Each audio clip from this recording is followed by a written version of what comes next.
Hey there, eighth grade. Today we're going to be talking about the end of the Civil War, and there is a section in this lesson that is one of my favorite things to talk about that I'm really bummed that we don't get to talk about in class. So if you scroll on down, you're going to see the draft laws, and we're going to be talking about the Civil War is really the first time a draft was enacted.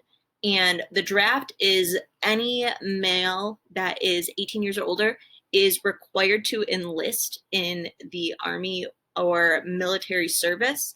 That doesn't mean that they immediately go into the service. It's just even today, if you're 18 and a male, you must sign up for the draft.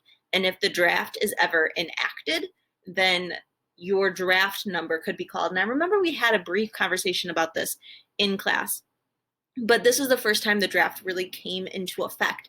And so during the Civil War, in 1863 mainly, the North enacted the draft. And with that, they said, however, if you can pay us $300, you don't need to go to war. $300 in 1863 is a ton of money. $300 today is a ton of money. So a lot of people that were needing to go to the draft or required to go to the draft didn't have as much money. So it's creating a class system there. Another time in our history that we're not going to get to talk about this year that the draft really comes into effect is the Vietnam War. You couldn't pay your way out of the Vietnam War.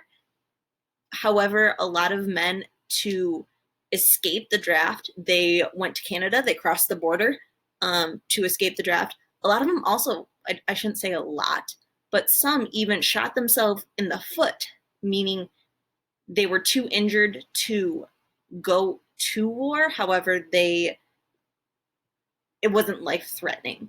So the draft is a really, really interesting topic that we get to talk about. So yeah, I just think that is an interesting tidbit in what we were going to go over today. Same thing as always, you guys know the drill by now. Still waiting to see more of you in our Zoom meetings. I'm trying to figure out a new way to kind of get you in there. So look out for maybe some extra credit, or maybe I'll send gifts to the class that has the most students attend a Zoom meeting. Still thinking on it. So I hope you guys have a great rest of your day. If you have any questions, as always, email me. Yeah, so have a great one, guys. Bye.